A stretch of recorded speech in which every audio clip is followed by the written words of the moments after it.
Louis. Cet épisode aborde le sujet de l'emprise et des violences psychologiques. Assurez-vous d'être dans de bonnes conditions pour l'écouter.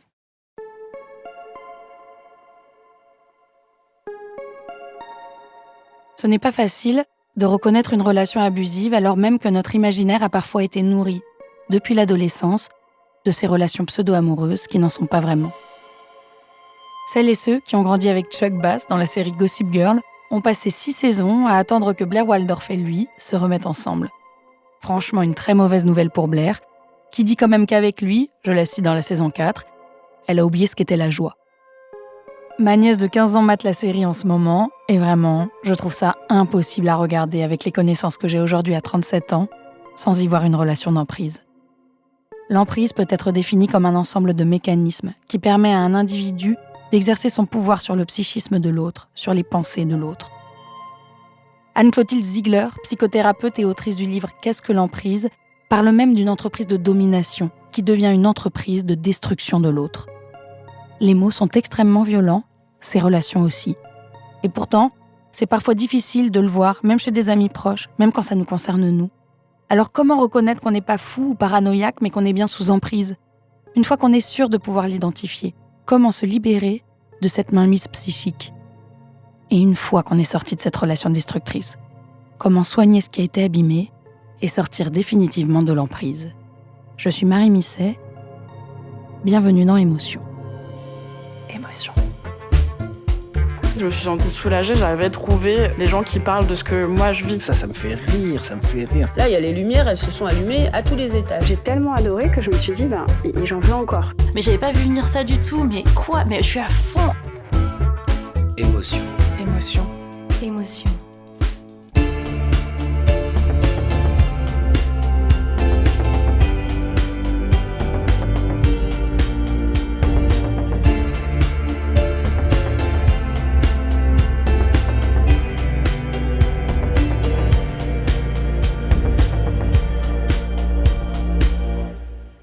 Dans cet épisode, vous allez entendre Rose et Lucie, dont les prénoms ont été modifiés. Elles sont toutes les deux très entourées par leurs amis et leur famille. Rose est une jeune femme qui m'apparaît comme très libre, très intelligente, qui navigue dans des univers féministes et activistes. C'est quelqu'un dont les proches ne soupçonnaient pas qu'elle vivait dans une relation abusive, où elle était sous emprise de son ex-copain, relation qui a culminé et s'est terminée pendant le confinement. Lucie est un poil plus âgée. Elle est mariée, elle a des enfants et une grosse expérience professionnelle. Elle s'est lancée dans l'entrepreneuriat avec beaucoup de conviction et de joie, avec un associé qui s'est révélé hyper manipulateur. J'ai réuni ces deux témoignages parce que même si les situations sont différentes, j'ai trouvé ça très significatif de voir à quel point les mécanismes étaient les mêmes. Dans son livre « Qu'est-ce que l'emprise ?», Anne-Clotilde Ziegler détaille quelles sont les méthodes des prédateurs, comme elle l'écrit, pour faire tomber l'autre sans qu'il s'en aperçoive dans une relation d'emprise. Ces relations commencent toujours très fort. La première de ces méthodes, dit-elle, c'est le love bombing, ou bombardement d'amour, le fait de couvrir l'autre d'attention et de compliments. Rose se souvient de ce récit que lui faisait toujours son ex-copain de leur rencontre. La rencontre, c'est exceptionnel, t'es l'amour de ma vie. Et il vient vraiment me dire, en fait, t'es la personne que j'attendais. Elle me raconte aussi à quel point il se rend disponible, à quel point il met sa vie sur pause pour lui rendre la vie facile, créant ainsi une dette, ce qu'il ne manque jamais de lui rappeler par la suite. Ce début de relation intense, on peut le retrouver ailleurs que dans des relations de couple. C'est ce qui m'a frappé quand j'ai parlé à Lucie. Quand son ancien associé lui propose de travailler avec lui, il lui explique lui aussi à quel point elle est exceptionnelle et leur tandem aussi. C'était pas une relation amoureuse, donc je pense que le love bombing, il se faisait de façon plus éparse. Mais en tout cas, professionnellement, j'ai carrément senti que j'étais à ma place. Parfois, il me disait « Mais attends, mais c'est limite toi qui devrais être présidente. Ah ouais, t'as fait ça, c'est génial. » Donc, beaucoup de compliments. Enfin, moi, je me suis sentie hyper galvanisée par les retours qu'il pouvait me faire sur ce que j'apportais à la boîte. Et il me disait à quel point on était géniaux. On vivait une aventure extraordinaire et on était géniaux. Et voilà. Elle me raconte autre chose qui correspond trait pour trait à ce que Anne-Clotilde Ziegler présente comme l'effet caméléon, l'effet « moi aussi ». Tu aimes un truc très fort, moi aussi, tout pareil. Je me souviens d'un dîner où on était avec sa femme Et il y a quelqu'un qui me dit alors Lucie, t'as un nouveau chien. Et lui disait mais c'est génial les chiens, j'aimerais trop avoir un chien. Et sa femme qui était en face de lui disait mais non, mais t'as jamais voulu avoir de chien. Voilà, et il continuait mais si c'est génial. Et elle était très énervée, elle en est devenue un peu agressive en disant mais non, mais c'est pathétique, avoir un chien en ville c'est de la maltraitance animale. Et donc sur le coup je me suis dit c'est quoi le problème de sa femme, elle est mal élevée, que se passe-t-il? Et en relisant un peu l'anecdote après, je me suis dit mais non, mais en fait elle a complètement détecté le fait qu'il disait n'importe quoi. Bien sûr, la relation fusionnelle qu'on peut avoir en tout début de relation n'est pas forcément inquiétante en soi. C'est ce que me dit Karen Sadlier, que je suis allée voir dans son cabinet. Elle est docteure en psychologie et ancienne secrétaire générale de la Société européenne pour l'étude du stress et du trauma. Elle a aussi longtemps été consultante pour l'Observatoire des violences envers les femmes de Seine-Saint-Denis. Une relation fusionnelle au début, ça n'est pas forcément alarmant. Mais à un moment, dit-elle, il faut que ça évolue.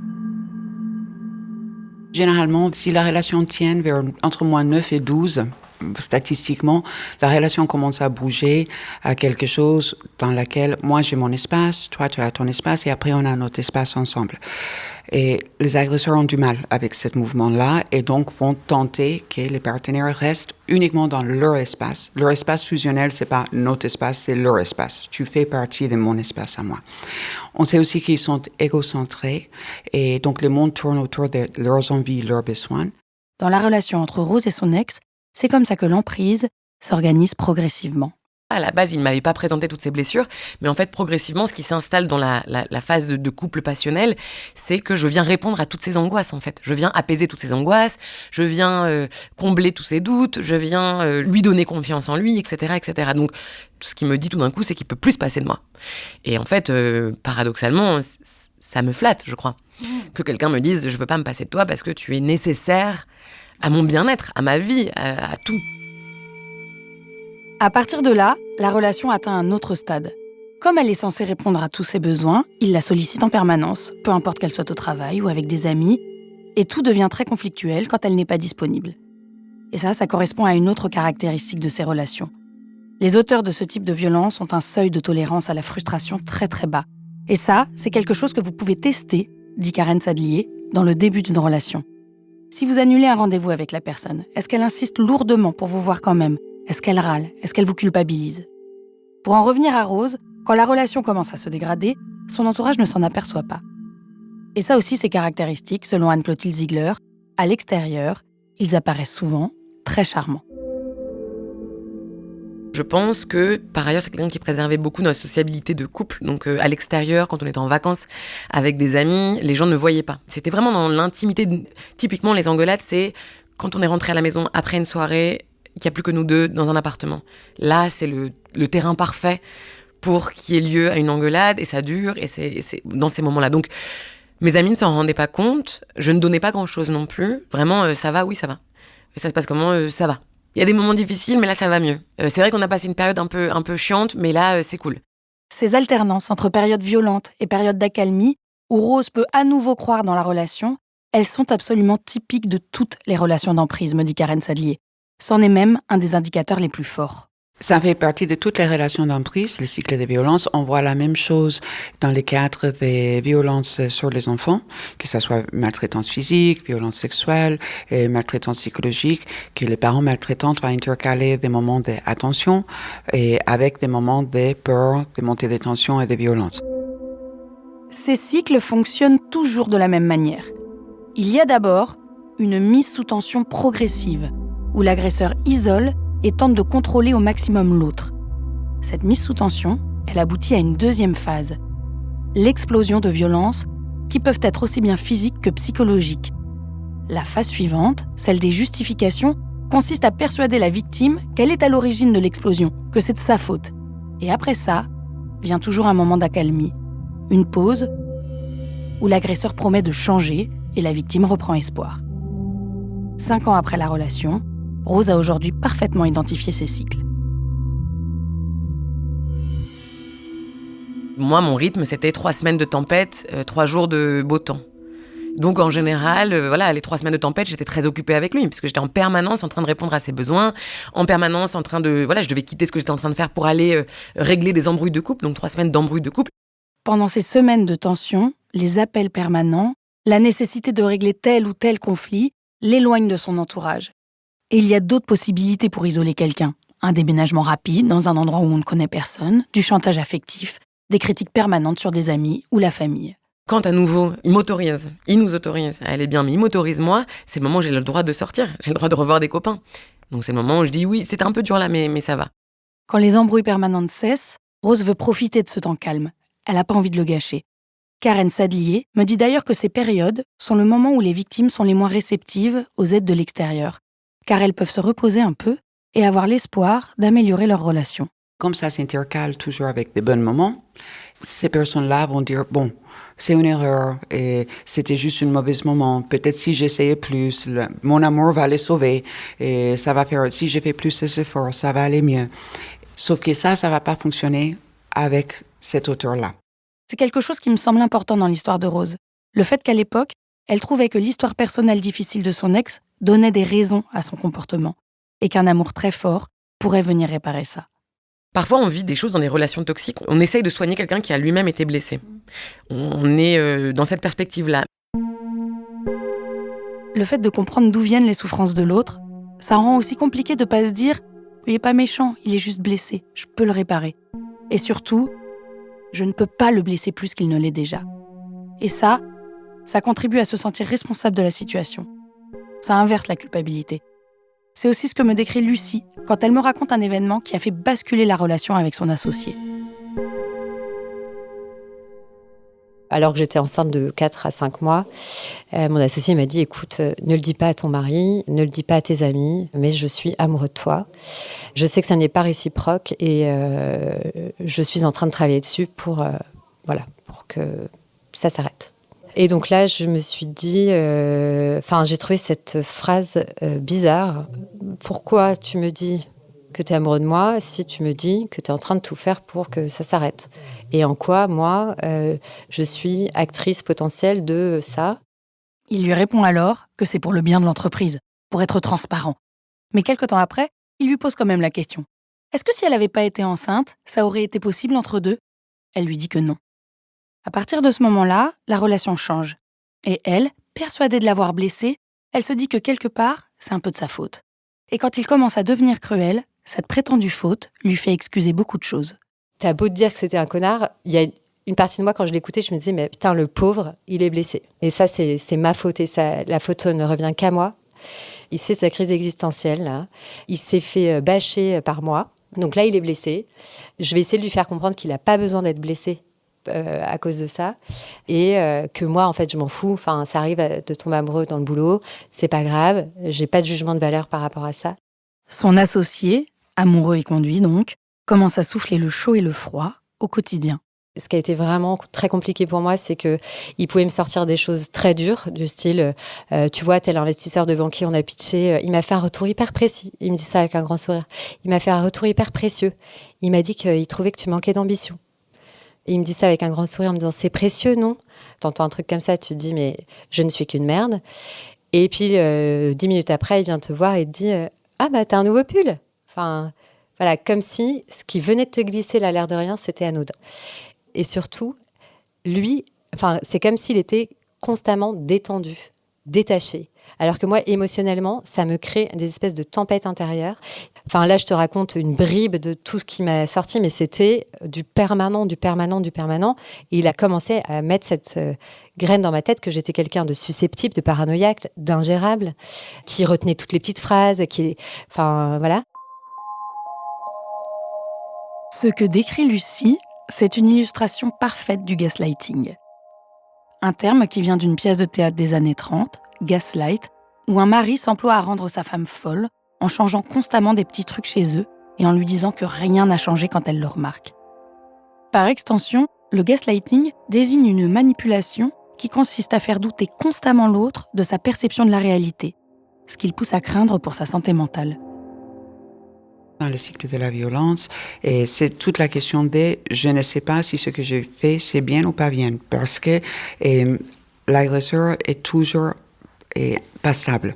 Et aujourd'hui, je peux faire du café les matins et là, il est content que je fais du café. Donc, je me suis dit, OK, ben c'est ça, il est content si je lui fais un café. Et demain, peut-être il est très énervé. Pourquoi tu me fais un café? Tu penses que je ne peux pas le faire toute seule? Donc, je ne sais jamais sur quel pied danser. Donc, je commence à me douter de moi-même, de mes propres appréciations de situation. Cette idée que c'est toujours intercalé va faire en sorte que la personne ne sait plus si elle peut faire confiance à ses propres perceptions. Cette confusion qui fait douter de tout, cette technique mise en place, elle vient répondre aux besoins de contrôle de l'agresseur, me dit Karen Sadlier. Ils ont besoin du contrôle et maîtrise quand ils commencent à sentir que la partenaire s'autonomise et il va chercher à contrôler son espace et ses mouvements et ses activités. Ils ont ce qu'on appelle un logos du contrôle externe qui veut dire c'est jamais leur faute à eux, c'est la faute de l'autre. Et donc, c'est là où la victime qui est intelligente, qui fait face au défi, va être coincée parce qu'elle va se dire, moi, je suis une personne normale, donc je me questionne, est-ce que je fais quelque chose ou pas? Et donc, c'est ma faute à moi parce que j'ai pas lu de quoi il a besoin. C'est vraiment important de le comprendre. L'auteur des violences ne reconnaît jamais sa part de responsabilité dans une explosion, ce qui pousse les victimes à essayer de comprendre en permanence là où peut-être elles ont tort. Et ça réveille Lucie toutes les nuits. Je n'arrivais plus à le cerner. J'ai commencé à avoir des crises d'angoisse. Donc, je me couchais le soir en me disant... et je m'endormais. 15 minutes après, je me réveillais avec des maux de bide. J'avais des crises d'angoisse, etc. Au bureau... j'évitais un maximum les déjeuners avec mon équipe, j'allais m'isoler parce que je ne supportais plus en fait de le voir faire comme si de rien n'était, parce que ça invalidait complètement mes émotions. Enfin, le fait de jouer au mec détendu, qui sifflote, qui fait des blagues avec tout le monde alors que moi je suis au plus mal, il a complètement invalidé ce que je ressentais et du coup je culpabilisais de ressentir ce que je ressentais. C'est tout ça qui installe durablement l'emprise, me dit Karen Sadlier. On doute de ses perceptions. On est obligé de s'en remettre à celle de l'autre. Il prend peu à peu place dans notre espace mental. Il s'y installe. D'ailleurs, à la base, le mot emprise désignait un terrain que l'État s'appropriait. Le terrain ici est psychique, l'invasion est celle du cerveau de l'autre.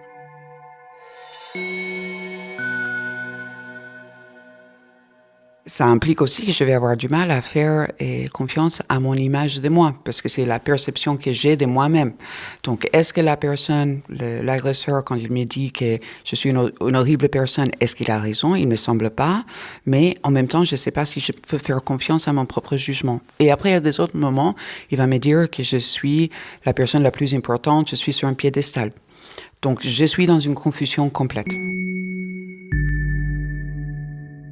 Lucie fait le lien entre ce que son associé lui dit en permanence, à savoir qu'elle est susceptible, ingérable, boudeuse, et des petites remarques innocentes qu'on a pu lui faire 2 fois à l'adolescence ou en famille. Elle essaye de relier les points.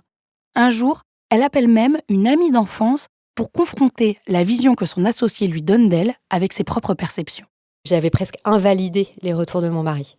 Enfin, je disais à mon mari, non mais tu peux pas comprendre en fait si j'ai fait telle chose et j'ai fait telle chose, donc en fait je mérite le sort qui m'est réservé. Comme si mon mari ne voyait pas clair en fait dans la situation. Et donc j'ai fini par appeler ma pote d'enfance en disant, écoute, là je perds pied, je ne me reconnais plus. Est-ce que tu peux me dire vraiment franchement mon caractère, est-ce que vraiment je suis quelqu'un de susceptible? Est-ce que vraiment je suis quelqu'un de trop sensible? Est-ce que vraiment, tu me trouves difficile à gérer? Je lui ai dit, dis-moi vraiment honnêtement, parce que là j'ai besoin de ton feedback pour grandir, quoi.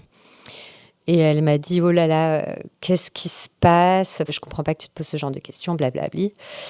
Et voilà, Rose me décrit quelque chose de similaire. Après quelques temps de relation, tout est remis en question. Même les choses dont son partenaire disait être fier au début de leur histoire sont devenues autant de preuves de ses défauts. Le travail de Rose, par exemple, qu'au départ il admirait, se transforme en reproche sur ce qu'elle est intrinsèquement. Au bout d'un moment, c'était tu prends trop de place et tu cherches à être célèbre et c'est de la mondanité et c'est superficiel. Ensuite, le fait que je croyais en l'indépendance, notamment des entités dans le couple, ça devenait... mais en fait, c'est pas vraiment toi qui crois ça, c'est parce que t'as hérité d'un modèle de couple parental qui t'a fait croire que on pouvait... Mais en fait, le couple, c'est être au chevet l'un de l'autre en permanence, c'est répondre tout le temps au téléphone, c'est s'aimer non-stop, voilà. Et en fait, progressivement, Quand je fais le bilan entre le premier jour où je me mets en couple avec cette personne et la personne que je suis au pire de ce couple-là, en fait, je n'existe plus. Il y a plus grand-chose de moi. Il y a plus grand-chose de moi parce que tout de moi est trop. Je suis trop, je prends trop de place, je suis trop mondaine, je suis trop visible, je suis trop indépendante, je suis trop tout. Elle existe trop, tout simplement. Dans ces deux histoires, on en est au point décrit par Anne-Clotilde Ziegler, où on ne sait même plus qui on est. L'estime de soi est au plus bas. Le stress et l'angoisse sont permanents et épuisent la victime, qui doit déployer une énergie considérable pour continuer à vivre sa vie. Aujourd'hui, Rose et Lucie s'en sont pourtant sorties toutes les deux. Comment est-ce qu'elles ont fait ? Quel a été le rôle de leurs proches ? On en parle dans quelques instants.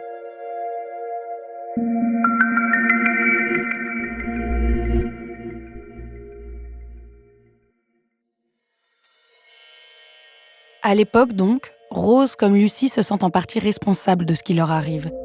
Ce qui les empêche de voir la situation telle qu'elle est. Rose est malheureuse dans son couple, Lucie est angoissée en permanence. Cette culpabilité, elle empêche de comprendre que l'autre est rentré dans notre tête. Or, pour sortir de l'emprise, cette prise de conscience est absolument nécessaire. Et cette étape, elle peut se heurter à une émotion violente qu'on évite à tout prix.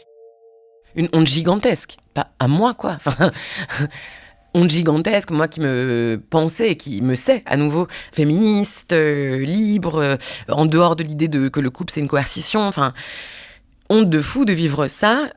Aussi un truc de les gens peuvent pas comprendre. C'est des embrouilles qui sont tellement intriquées, c'est tellement complexe. Il y a jamais, je peux même pas me souvenir quand j'ai une embrouille de où ça a commencé. Et d'ailleurs, ça n'est jamais terminé. Mais donc, je ne peux même pas l'expliquer. Donc, il y a aussi un truc de facilité, de c'est tellement un sac de nœuds que les gens ne peuvent pas comprendre. Donc, je leur dis, ouais, ça va. Parce que c'est plus simple. Et ouais, ça va parce que la honte de dire ça, et que la honte aussi de si quelqu'un me dit, bah non, ça va pas. La honte de dire, ouais, mais je peux pas le quitter. La honte de ne pas pouvoir répondre aux signaux d'alarme qu'on me donne. La honte d'être cette meuf qui, alors que j'ai l'impression d'être cultivée sur le sujet, de m'être cultivée, d'avoir... On est en 2020 quand ça m'arrive, 2019-2020. Il y a des tonnes d'outils à disposition. La honte d'être cette meuf qui n'y arrive pas malgré tout. Cette honte, elle joue vraiment contre nous. Premièrement, parce qu'elle peut nous empêcher de reconnaître qu'on est une victime. Deuxièmement, parce qu'elle nous empêche de parler spontanément aux autres. En fait, c'est une arme de l'agresseur. Karen Sadlier m'explique pourquoi c'est une émotion très particulière. Alors, la honte, c'est quelque chose que les agresseurs vont appuyer dessus. Et parce que la honte, c'est l'idée, il y a quelque chose qui cloche chez moi. C'est pas comme la culpabilité où j'ai fait une erreur et je peux le réparer. Et dans la honte, c'est quelque chose de fondamental cloche chez moi. Et donc, l'agresseur va appuyer sur ça beaucoup. Tu es stupide, tu fais jamais les choses bien, et tu penses trop à toi. Donc, c'est comme si mes traits de personnalité sont attaqués. Et dans la honte, la personne peut se sentir, il y a un truc qui cloche chez moi, il n'y a rien que je peux faire. Je n'avais jamais entendu ça. Et pour moi, ça fait l'effet d'une petite lampe qui s'allume dans ma tête.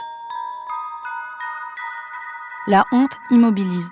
Parce qu'on pense que fondamentalement, il y a un truc en nous qui est foireux, qui va pas, et surtout qu'on peut pas changer. Elle joue contre nous parce qu'elle peut aussi empêcher le dialogue avec des proches qui peuvent appuyer précisément sur ce bouton-là, comme le fait l'agresseur. Si on commence à lui dire, il faut que tu sortes de là, mais je comprends pas pourquoi tu es là, tu devrais faire ceci, cela. Là, on appuie sur la honte, comme si elle était trop faible ou stupide ou pas assez intelligente pour prendre les portes qu'on tente de lui ouvrir. Plus la victime se sent honteuse, plus elle est déprimée, moins elle va avoir l'énergie pour pouvoir sortir de la relation. À l'attention des proches qui ne sont pas sûrs de comment aborder ce genre de situation, Karen Sadlier a des conseils. Donc, plutôt l'attitude pour les gens qui veulent accompagner, c'est « je suis inquiète pour toi, je vois des choses ». Je me demande si tu es victime de violence, même si la personne dit non, je suis pas. Ok, je vois ça, je suis inquiète pour toi. Sache que si tu as besoin d'en parler, s'il y a une manière que je peux t'aider ou t'appuyer, je suis là. Et revenir sur ça. Si tu as besoin de venir chez moi et de rester chez moi, même si c'est une nuit, quelques nuits, et pendant que tu réfléchis à qu'est-ce que tu fais après, il n'y a pas de souci. Après, il faut pas proposer des choses qu'on peut pas faire. Donc, dire, tu peux dormir chez moi quand en réalité, ça va pas être possible pour je sais pas quelle raison, il faut pas proposer ça.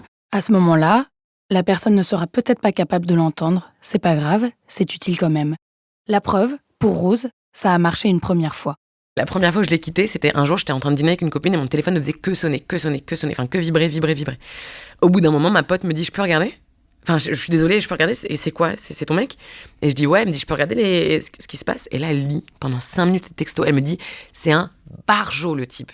Elle me dit vraiment ça. C'est tout. Elle me dit pas plus. Elle me dit c'est un maboule.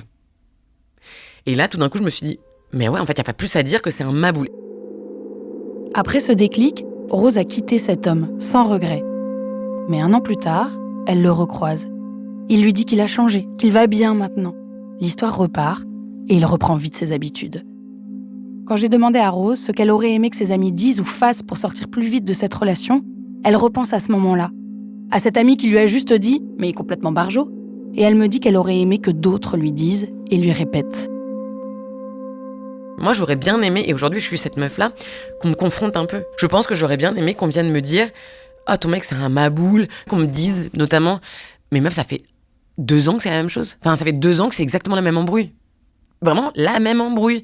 En fait, j'étais déjà malmenée tous les jours. Donc en fait, qu'une personne ou une autre me malmène...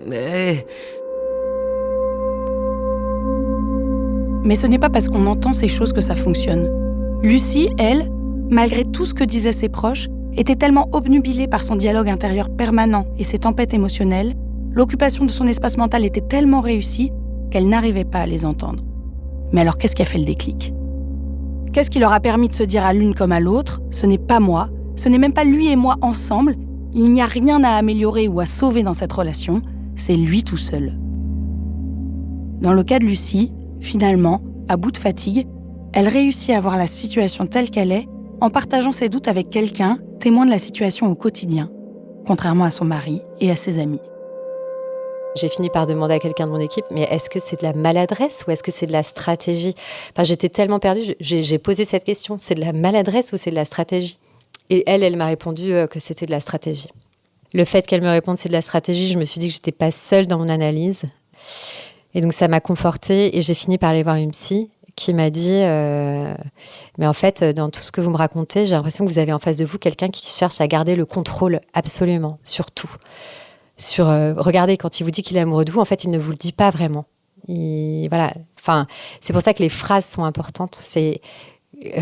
La phrase est ambiguë, elle est ouverte, elle est floue, donc il ne vous le dit pas vraiment. Quand vous essayez de lui expliquer pourquoi ça vous a déstabilisé, il vous dit tu pourrais quand même me remercier d'avoir un associé assez transparent pour te dire les choses. En fait, il ne vous laisse le contrôle sur rien et il ne vous concède rien.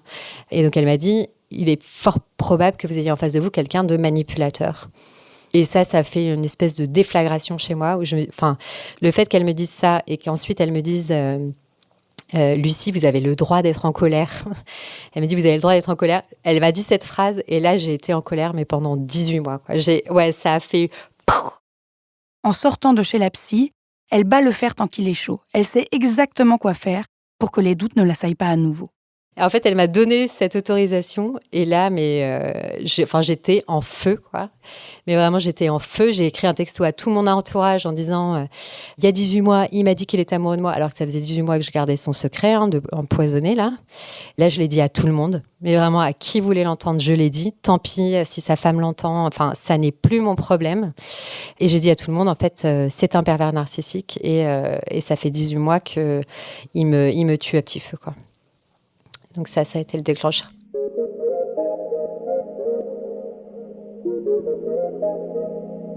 Ce qui est dit en huis clos, les mots horribles, la tension permanente infligée, les secrets empoisonnés, perdent de leur prise une fois qu'ils sont rendus publics.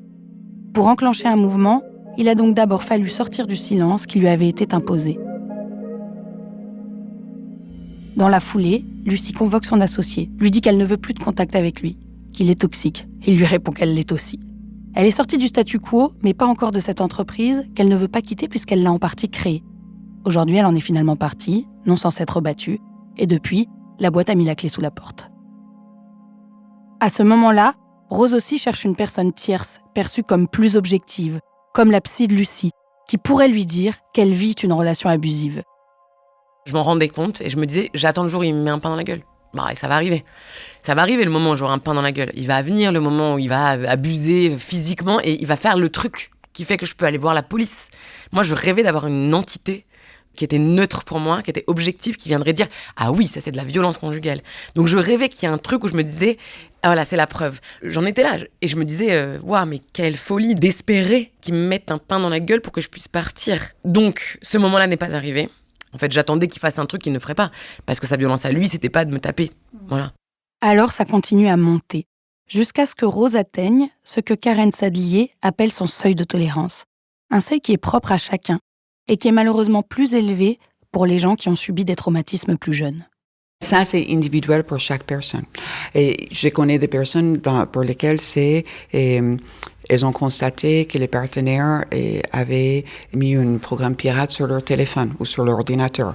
Et là, elles se sont senties, là, je peux pas supporter. Donc ça va être très individuel pour chaque personne. Sa limite, Rose l'atteint pendant le confinement. Enfermée 24 heures sur 24 avec lui, à l'écart dans une maison isolée, elle n'a plus aucun espace de respiration. Là, ça a pris des proportions ouf. Parce que lui non plus ne se maîtrisait pas, parce qu'il n'y avait plus du tout de possibilité de respirer, de sortir de ce truc-là, parce qu'en fait, je suis rentrée 100% dans sa folie, je suis rentrée 100% dans ses contradictions, et en fait, à un moment, ça m'apparaissait comme une sorte d'évidence qu'il fallait que je parte. Pas que je le quitte, mais que je parte de cet endroit-là. On est en avril 2020. Autant dire que même si Rose a envie de partir de cette maison, elle est un petit peu dans une impasse. C'est à ce moment-là qu'elle fait un appel à l'aide auprès d'une personne qui l'entend. Et l'aide est venue de la part d'une collègue qui est devenue une très grande amie aujourd'hui. On travaillait encore à l'époque. Elle m'appelle, elle me dit « Ça va ?» Mais ça va anodin, je pense. Et je sais pas pourquoi, je lui dis « Ouais, un peu chaud. » Et elle me dit « Mais chaud comment ?» Et je lui dis « C'est un peu dur, là, je dors pas beaucoup, il me laisse pas beaucoup dormir. » Elle se dit bizarre. Son amie Aurélie, qui m'a fait quelques vocaux, se souvient de cet appel. Et quand je l'ai eu au téléphone, c'est là qu'elle m'a révélé qu'elle se sentait pas bien et qu'elle avait peur. Il y a 2 choses qui se sont passées. La première, c'est je suis pas son amie la plus proche du tout. À ce moment-là, elle aurait pu se confier à plein d'autres personnes. Donc on a été collègues à cette période aussi. Et je me suis dit, mais si elle me le dit à moi, c'est vraiment qu'elle a besoin que quelqu'un la secoue. Je sais pas, de l'entendre de la voix de quelqu'un d'autre que de quelqu'un de très proche, ou en tout cas, elle se sentait suffisamment à l'aise ou en confiance avec moi pour me révéler l'urgence de sa situation. Et ce qu'il se passe précisément à ce moment-là, c'est qu'Aurélie pose une question qui déclenche tout. Elle me dit mais t'as peur ? Et en fait, la semaine d'avant, j'avais quand même commencé à penser mettre des couteaux sous mon oreiller en me disant s'il m'arrive une merde, faut que j'ai ça sous la main. Et donc je lui dis bah ouais, là quand même, je me dis si j'ai un couteau, c'est que j'ai peur. Je lui dis j'ai peur, elle me dit bah tu pars. Je lui dis on est le 20 avril 2020, comment tu veux que je parte ? Elle me dit bah je vais t'aider. On bossait à l'époque ensemble. Je vais te faire une dérogation pour que tu puisses prendre ta voiture et partir. Elle me rappelle au bout de 10 minutes, elle me dit c'est bon, je t'ai envoyé sur ton mail ta dérogation, tu peux prendre la voiture. Et je lui dis ouais, mais c'est compliqué en fait aujourd'hui, c'est une date importante pour lui, je peux pas partir. Elle me dit j'en ai rien à faire, tu pars. Je te rappelle dans 10 minutes et tu auras fait ta valise. Je te rappelle dans 10 minutes et tu seras dans la voiture. Et je l'ai rappelé 10 minutes après, ou c'est elle qui m'a rappelé, je crois. 10 minutes plus tard, elle me rappelle. Je lui dis ouais, mais là il commence à comprendre que je vais partir, c'est relou. Elle me dit dans 10 minutes je te rappelle. Et elle m'a rappelé je pense 7 ou 8 fois comme ça. Et au bout d'un moment, en fait elle m'a guidée. Et à partir de là, tout allait mieux et j'étais rassurée. Et elle m'a appelé aussi pour me dire quand est-ce qu'elle était arrivée. Enfin, tout s'est passé très vite, mais j'ai su qu'il fallait pas que je la lâche, en fait. Voilà comment Rose a réussi à sortir de cette maison isolée où elle vivait seule avec son agresseur et cette idée de mettre un couteau sous son oreiller, juste au cas où. Mais rappelons-le, l'emprise, c'est un squat de la tête de quelqu'un d'autre, une sorte de parasite qui a posé ses affaires, cloué ses tableaux au mur, imposé son rangement. Sortir de la situation d'urgence, c'est une étape cruciale, un premier pas immense, mais qui ne signifie pas tout à fait qu'on en a fini avec l'emprise. D'ailleurs, au moment où Rose quitte la maison où elle ne respire plus, elle n'imagine pas tout de suite qu'elle est en train de mettre fin à cette relation.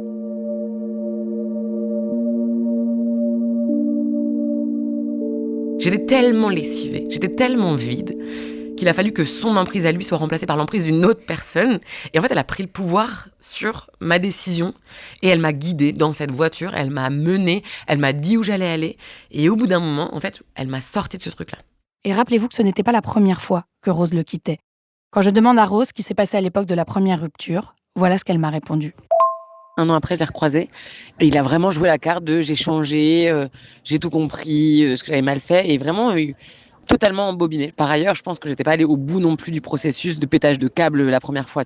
Finalement, ça s'était peut-être arrêté avant que ça devienne vraiment infernal et c'est vraiment la deuxième fois que ça l'est devenu. Le fait qu'elle n'ait pas été poussée au bout de ses limites la première fois fait qu'elle a moins interrogé ce qui s'était passé dans cette relation. Il faut du temps pour traverser la colère, poser des mots sur ce qui s'est passé, réussir à se débarrasser définitivement de l'idée que les comportements de l'autre sont de notre responsabilité. Après, j'ai eu 1 an où je m'endormais le soir en me disant « Mais quel connard ! Il a essayé de m'extorquer de l'argent, de me sortir, il m'a menti, ma machin. » Donc je me couchais, mais vénère. J'avais ma petite crise d'angoisse nocturne et puis je me réveillais le matin en me disant « Non mais en fait, à telle réunion, effectivement, j'ai pitché, j'étais pas au max. Effectivement, je nous ai fait peut-être perdre des deals. » Et donc en fait, pendant 1 an, j'ai retracé tout ce que moi, je n'avais pas fait correctement. Et en me disant que ça a justifié le fait de me faire sortir aussi violemment de notre entreprise, quoi. Et ça a duré 1 an. Enfin, mon mari n'en pouvait plus. Hein. Il me disait, s'il faut que je m'écrive sur le front que c'est un connard, je le ferai. Enfin, parce que là, j'en peux plus que tu remontes, tu redescends, tu remontes, tu redescends. À ce propos, et pour lutter contre ces doutes qui restent même après avoir mis fin à une relation, Karen Sadlier me donne un conseil essentiel. Quand on cherche à se faire aider, il faut faire attention au thérapeute que l'on choisit. Une des difficultés qu'on a sur le suivi psychologique, c'est si c'est un professionnel qui ne comprend pas les violences, et le professionnel peut être très culpabilisant avec la victime, avec l'idée de « vous avez cherché un partenaire violent pour une raison X, Y, Z », et ça, c'est pas aidant pour les victimes de tout. Quand on cherche à sortir d'une relation d'emprise, savoir exactement pourquoi on est rentré dedans, qu'est-ce qui nous aurait poussé dans notre histoire personnelle à choisir tel partenaire, n'est pas du tout l'urgence, me dit Karen Sadlier. En partie parce que ça vient réaffirmer qu'on a une responsabilité dans cette relation et que ça peut venir réactiver la honte. Exactement. C'est plutôt la question de chercher des soutiens spécialisés en psychotrauma. Et sur cette question de soutien spécialisé en psychotrauma, et sinon, c'est aller faire du shopping des psys et demander, quand on prend rendez-vous, est-ce que vous travaillez sur les violences au sein du couple? Et est-ce que vous avez une formation en psychotrauma? Si la personne, le professionnel répond d'une façon vague, c'est pas un bon signe. Surtout que souvent il y a des symptômes qu'il va falloir traiter, les cauchemars traumatiques, peut-être des pensées intrusives et un état de stress qui est très élevé. Et là, il y a des choses pratico-pratiques qu'on va faire si on est un thérapeute spécialisé en trauma. Dans le cas de Vanessa Springora, qui raconte dans le livre Le consentement l'emprise dont elle a été victime adolescente, en pleine construction, ce n'est pas elle qui a quitté son agresseur, c'est lui. La fin de la relation n'a pas signé la fin de l'emprise. Il lui a fallu beaucoup de temps pour déconstruire ce qui s'était passé, pour le sortir de sa tête. Si la personne a toujours ses craintes, quelques années plus tard, ça veut dire que l'auteur a réussi à faire un conditionnement neurologique. Et là, on est plutôt en thérapie spécialisée pour défaire le conditionnement. Quand on est dans une relation violente, la violence va sculpter nos réactions au stress. Et donc, on va percevoir des choses comme étant stressantes, qui créent la peur et toutes les hormones associées, cortisol, adrénaline, et qui, pour le reste du monde, ne sont pas stressantes. Et où est-ce que j'ai placé un verre, par exemple?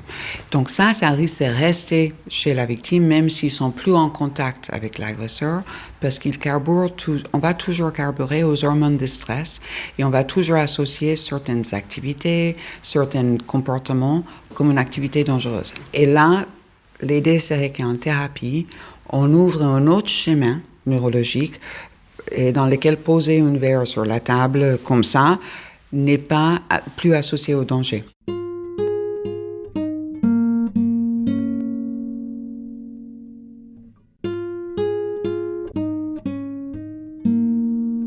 Aujourd'hui encore, alors que Lucie a repris le travail ailleurs, qu'elle a confiance en ses collègues, le processus est encore en cours.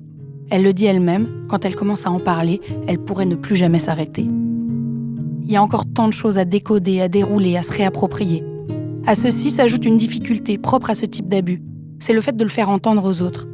C'est ce qu'a vécu précisément Lucie quand elle a dû expliquer aux investisseurs de leur entreprise ce qu'il s'était passé. Franchement, j'ai vécu des situations un peu compliquées où il a fallu que je dénonce le comportement de mon associé à mon board. Franchement, ça a été très, très dur de faire ça. Parce que tu te dis que tu vas être la petite victime, la meuf opportuniste, quoi, qui va dire « il m'a dit qu'il était amoureux de moi ».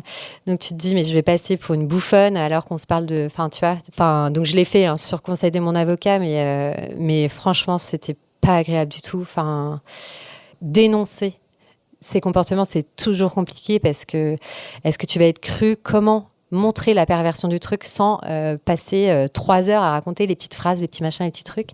Enfin, tu vois, c'est tellement insidieux que enfin, tu vois, c'est pas comme une agression physique. Tu peux dire, regarde, il m'a fait ça, il m'a tapé. Une agression psychologique, tu as besoin de 3 heures pour l'argumenter et c'est très frustrant. C'est déjà difficile et parfois très douloureux d'accepter qu'on a été victime. Mais ici se rajoute donc la complexité de le faire entendre aux autres, qu'ils le reconnaissent eux aussi. C'est le propos de Rose. Je pense qu'il y a un truc, c'est que poser des mots, c'est aussi les poser pour soi, mais aussi les adresser à d'autres et nommer les choses et s'accepter aussi en disant, en fait, ouais, j'ai été victime et c'est relou, mais voilà ce qui me définit. Donc, en tant que victime, j'ai des droits aussi vis-à-vis des autres personnes qui nous entourent. C'est-à-dire le droit, moi j'ai aussi exigé par exemple des gens qu'on avait en commun qui ne me parlent plus jamais de lui, qui ne fassent pas comme si... c'était rien, et je pense que ça a été posé un espèce de des limites aussi qui étaient déterminées par le fait que j'étais sûre et certaine cette fois-ci d'avoir été victime. Et il y a un moment où c'est terminé, c'est quand t'as décidé de plus enquêter sur tout ça et que t'as décidé avec certitude que c'était pas toi la coupable ou le coupable de cette affaire. Enquête terminée. Sortir de l'emprise, c'est considérer, une bonne fois pour toutes, qu'aucun des comportements abusifs de l'autre ne sont de notre responsabilité. C'est de savoir qu'on a été victime.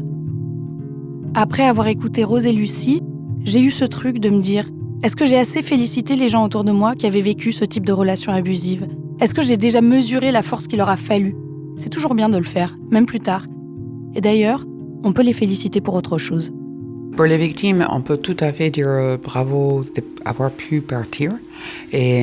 Mais on peut aussi souligner la force que la victime a dû utiliser pour survivre et pendant les périodes qu'elle était avec l'agresseur.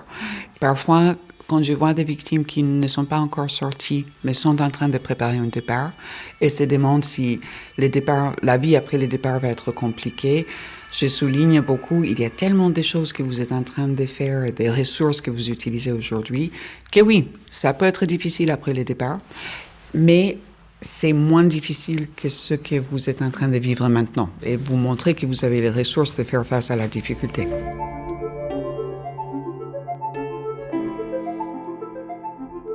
Si vous voulez envoyer cet épisode d'émotion à un proche, pensez à être sûr que ces réseaux, ces messages, ces mails ne sont pas contrôlés. Et dites-vous que même si cette personne vous dit que c'est déplacé, que vous avez tort, elle pensera peut-être à faire appel à vous le jour où elle en aura besoin. Si vous nous écoutez, et que vous avez vous-même besoin d'aide, vous pouvez appeler le 3919, le numéro national pour l'écoute et l'orientation des victimes de violences, ou consulter le site de Solidarité Femmes qui est derrière cette ligne d'écoute. Cet épisode est diffusé pendant le Podcaston, un événement qui a pour but de mettre en lumière des associations grâce au podcast. On tient à faire connaître et à saluer le travail de la Fédération nationale Solidarité Femmes, qui gère ce réseau d'écoutantes formées et qualifiées depuis 1992 et travaille en lien avec plus de 80 associations locales.